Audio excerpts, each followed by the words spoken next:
Assalamu alaikum warahmatullahi wabarakatuh।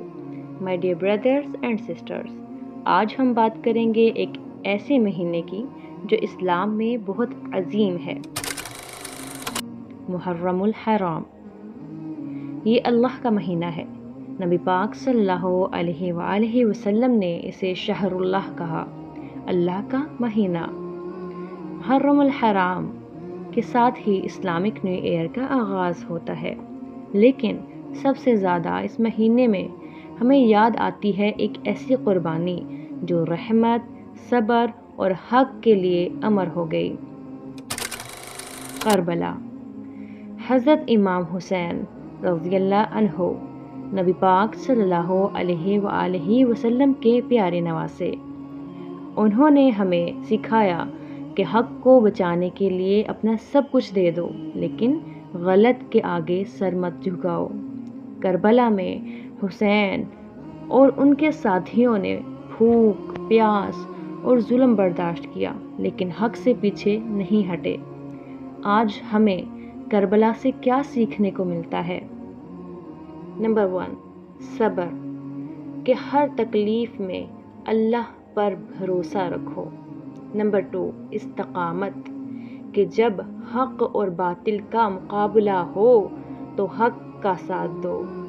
Number 3, कुर्बानी, कि कभी कभी सबसे बड़ी चीज़ जो हम दे सकते हैं, हम सेक्रीफाइस कर सकते हैं, वो है अपनी कंफर्ट और अपना ईगो।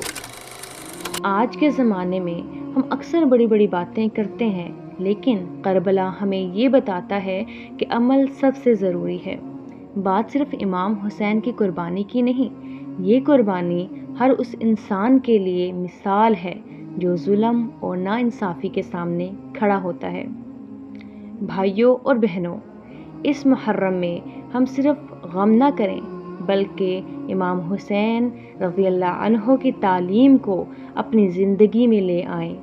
अपनी ज़िंदगी में सब्र और इंसाफ को जगह दें।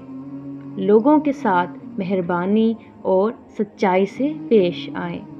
और सबसे ज़रूरी, जुल्म और नाहक बात के सामने कभी झुकने का सोचें भी नहीं।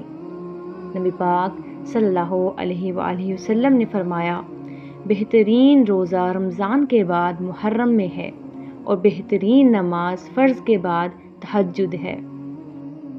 तो इस आशूरा के दिन रोज़ा रखें, दुआ करें और करबला के शहीदों को याद करें। उनके लिए फ़ातिहा पढ़ें, अपने लिए मग़फ़िरत मांगें और ये पैगाम आगे फैलाएं। हुसैन आज भी ज़िंदा है, हर उस इंसान में जो हक़ का साथ देता है। आप सब से गुजारिश है, अगर ये वीडियो दिल को छू गया हो तो लाइक करें, शेयर करें और कमेंट में या हुसैन लिखें, ताकि ये पैगाम सब तक पहुँचे कि मुहर्रम सिर्फ़ गम का नहीं, सब्र और इस्तिक़ामत का पैगाम है। May Allah accept our tears, our du'as and grant us the courage to stand with truth, just like Imam Hussein रज़ियल्लाहु अन्हु did. आमीन। और हमारे चैनल को सब्सक्राइब करना मत भूलें। अल्लाह हाफ़िज़ और अपना बहुत बहुत ख्याल रखें।